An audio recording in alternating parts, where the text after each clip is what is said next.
ಅಂಜಲಿ ಹಂತಕ ಗಿರೀಶ್ ಆರೋಗ್ಯದಲ್ಲಿ ಈಗ ಚೇತರಿಕೆ ಕಂಡು ಬಂದಿದೆ ಅನ್ನೋದರ ಕುರಿತಾಗಿ ಮಾಹಿತಿ ಸಿಕ್ಕಿದೆ.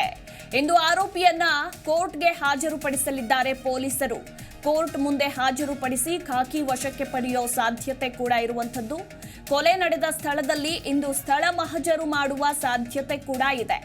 ನಿನ್ನೆ ದಾವಣಗೆರೆಯಲ್ಲಿ ಹಂತಕನನ್ನ ವಶಕ್ಕೆ ಪಡೆದುಕೊಂಡರು ಪೊಲೀಸರು.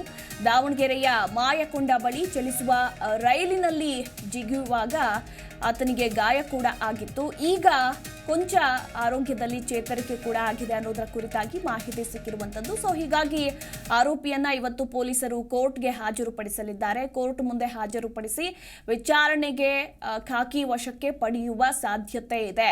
ಇನ್ನು ಅದ್ರ ಜೊತೆಗೆ ಸ್ಥಳ ಮಹಜರು ಅಂದ್ರೆ ಕೊಲೆ ನಡೆದ ಸ್ಥಳದಲ್ಲಿ ಇವತ್ತು ಸ್ಥಳ ಮಹಜರು ಮಾಡುವ ಸಾಧ್ಯತೆ ಕೂಡ ಇರುವಂತದ್ದು ಅನ್ನೋದರ ಕುರಿತಾಗಿ ಮಾಹಿತಿ ಸಿಕ್ಕಿದೆ. ಹೀಗಾಗಿ ಕಾದು ನೋಡಬೇಕು ಎಷ್ಟು ದಿನಗಳ ಕಾಲ ಕಸ್ಟಡಿಗೆ ಪಡೆದುಕೊಳ್ಳಲಿದ್ದಾರೆ ಪೊಲೀಸರು ಅನ್ನೋದರ ಕುರಿತಾಗಿ.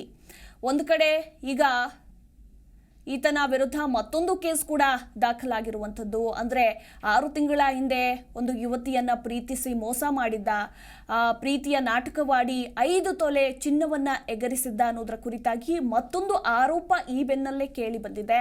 ಆ ಯುವತಿಯ ಪೋಷಕರು ಕೂಡ ಈಗ ಹುಬ್ಬಳ್ಳಿಯ ಬೆಂಡಿಗೇರಿ ಪೊಲೀಸ್ ಠಾಣೆಯಲ್ಲಿ ಕೇಸನ್ನ ಕೂಡ ದಾಖಲಿಸಿದ್ದಾರೆ.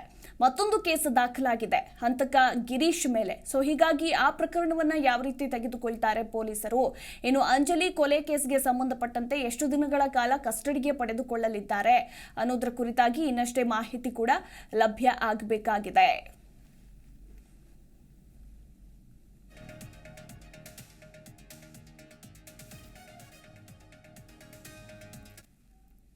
ಈ ಬಗ್ಗೆ ಹೆಚ್ಚಿನ ಡೀಟೇಲ್ಸ್ ಕೊಡ್ತಾರೆ ನಮ್ಮ ಪ್ರತಿನಿಧಿ ಕಲ್ಮೇಶ್ ಮಂಡಾಲ್. ಕಲ್ಮೇಶ್, ಈಗ ಈ ಹಂತಕ ಗಿರೀಶ್ ವಿರುದ್ಧ ಮತ್ತೊಂದು ಕೇಸ್ ದಾಖಲಾಗಿದೆ. ನಿಜಕ್ಕೂ ಕೂಡ ಇದೊಂದು ಬಿಗ್ ಟ್ವಿಸ್ಟ್ ಅಂತಾನೆ ಹೇಳಬಹುದು. 6 ತಿಂಗಳ ಹಿಂದೆ ಪ್ರೀತಿಸಿ ಮೋಸ ಮಾಡಿದ್ದ ಯುವತಿಗೆ ಅನ್ನೋದ್ರ ಕುರಿತಾಗಿ ಅಪ್ಡೇಟ್ ಸಿಕ್ಕಿದೆ. ಈ ಬಗ್ಗೆ ಹೆಚ್ಚಿನ ಡೀಟೇಲ್ಸ್. ಮೊದಲ ಗಿರೀಶ್ ಸಾವಂತನಷ್ಟು ಅಗದಷ್ಟು ಬಗದಷ್ಟು ಇನ್ನಷ್ಟು ರೋಚಕವಾದಂತಹ ಸಂಗತಿಗಳು ಮತ್ತು ಆರೋಪಗಳು ಕೇಳಿ ಬರ್ತಾ ಇದ್ದಾವೆ.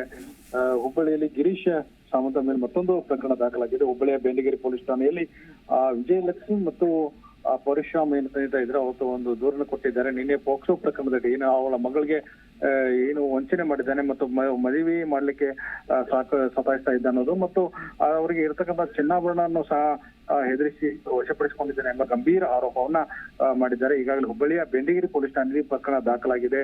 ಈ ಕುರಿತಂತೆ ಬೆಂಡಿಗೇರಿ ಪೊಲೀಸ್ ಠಾಣೆ ಪ್ರಕರಣ ದಾಖಲಿಸಿಕೊಂಡಂತ ಪೊಲೀಸರು ತನಿಖೆ ಮಾಡ್ತಿದ್ದಾರೆ. ಒಂದು ಸಾವಂತ್ ಏನು ಗಿರೀಶ್ ಸಾವಂತ್ ಇದ್ರೆ ಸಾಕಷ್ಟು ಅದರ ಮೇಲೆ ಆರೋಪಗಳು ಕೇಳಿ ಬರ್ತಾನೆ ಇವೆ.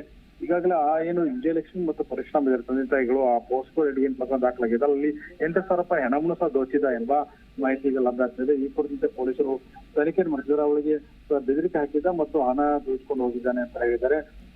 ಈ ನಮಗೂ ನ್ಯಾಯ ಬೇಕು, ಆತನೂ ಸಹ ಸಾಕಷ್ಟು ರೀತಿ ಅವನಿಗೆ ಮೋಸ ಮಾಡ್ತಾ ಇದ್ದಾನೆ, ಅವನಿಗೆ ಕಠಿಣ ಶಿಕ್ಷೆ ಆಗ್ಬೇಕಂತೇಳಿ ಬಾಲಕಿಯ ತಂದೆ ತಾಯಿಗಳು ಇವತ್ತು ಒತ್ತಾಯ ಮಾಡಿದ್ದಾರೆ. ಮಧುಬಾಲ, ಕಲ್ಮೇಶ್, ಒಂದು ಕಡೆ ಈ ಘಟನೆ ನಡೆದಿರೋದು 6 ತಿಂಗಳ ಹಿಂದೆ. 6 ತಿಂಗಳ ತನಕ ಏನ್ ಮಾಡ್ತಾ ಇದ್ರು ಹಾಗಾದ್ರೆ ಇಷ್ಟು ದಿನಗಳ ಕಾಲ ತಂದೆ ತಾಯಿ? ಆಗ ಯಾಕೆ ಕಂಪ್ಲೇಂಟ್ ಕೊಡ್ಲಿಲ್ಲ ಅಂತ?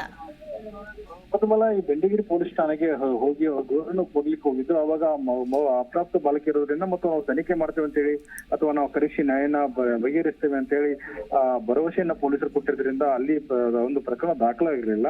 ಅದರಿಂದ ಅವರ ತಂದೆ ತಾಯಿಗೂ ಸಹ ಕೂಲಿನಾಲೆ ಮಾಡಿಕೊಂಡು ಬರ್ತಾ ಇರ್ತಿದ್ರು. ಸ್ಥಳೀಯ ಹಿರಿಯರ ಮುಖಾಂತರ ಪೊಲೀಸ್ ಠಾಣೆ ಮೆಟ್ಟಲ್ ಇರಿದ್ರು. ಆದ್ರೆ ಅವಾಗ ಪ್ರಕರಣ ದಾಖಲಾಗಿರ್ಲಿಲ್ಲ. ಈಗ ಅಂಜಲಿ ಪ್ರಕರಣ ಹೊರಗೆ ಬಂದ್ರ ಈ ಸಾಕಷ್ಟು ರೀತಿ ಅವರಿಗೂ ಒಂದು ರೀತಿಯ ಧೈರ್ಯ ಬಂದಿದೆ. ಪೊಲೀಸ್ ಠಾಣೆಗೆ ಹೋಗಿ ದೂರನ್ನ ಸಹ ನೀಡಿದ್ದಾರೆ. ದೂರು ಸಹ ದಾಖಲಾಗಿದೆ ಈಗ. ಮಧುಬಾಲ, ಮತ್ತೊಂದು ಕಡೆ ಇವತ್ತು ಕೋರ್ಟ್ಗೆ ಹಾಜರುಪಡಿಸಲಿದ್ದಾರೆ ಪೊಲೀಸರು ಅನ್ನೋದ್ರ ಕುರಿತಾಗಿ ಮಾಹಿತಿ ಇದೆ. ಸದ್ಯ ಗಿರೀಶ್ ಆರೋಗ್ಯದಲ್ಲಿ ಚೇತರಿಕೆ ಕೂಡ ಕಂಡು ಬಂದಿದೆ ಅಂತ ಹೇಳಲಾಗ್ತಾ ಇರೋದು. ಈ ಬಗ್ಗೆ ಡೀಟೇಲ್ಸ್ ಕಲ್ಮೇಶ್.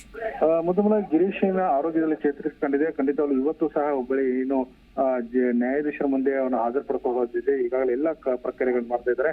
ಸಂಜೆಯ ಒಳಗೆ ಅವನ ನ್ಯಾಯಾಧೀಶರ ಮುಂದೆ ಹಾಜರುಪಡಿಸಿ ನಂತರ ಸ್ಥಳ ಹಾಜರು ಮಾಡುವ ಸಾಧ್ಯತೆ ಇದೆ. ಮತ್ತು ಈಗ ಆತನ ಆರೋಗ್ಯ ಚೇತರಿಕೆ ನಂತರ ಸ್ಟೇಟ್ಮೆಂಟ್ ಅನ್ನು ಪಡಿಬೇಕಾಗುತ್ತೆ.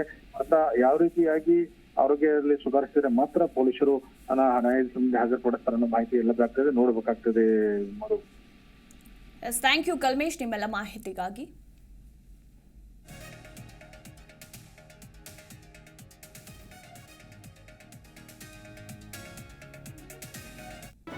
ಜಿ ಕನ್ನಡ ನ್ಯೂಸ್ ಈಗ ನಿಮ್ಮ ಮನೆಯಲ್ಲೇ ನೋಡಿ. ಎಲ್ಲ ಕೇಬಲ್ಗಳಲ್ಲಿ ಈಗ ಲಭ್ಯ.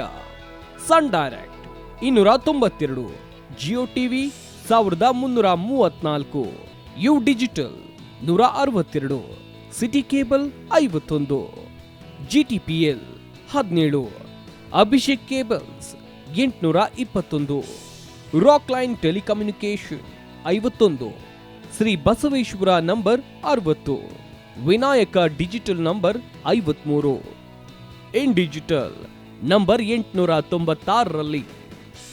ನಿಮ್ಮಿಸ್ತದ ಜಿ ಕನ್ನಡ ನ್ಯೂಸ್ ನೋಡಿ ಆನಂದಿಸಿ.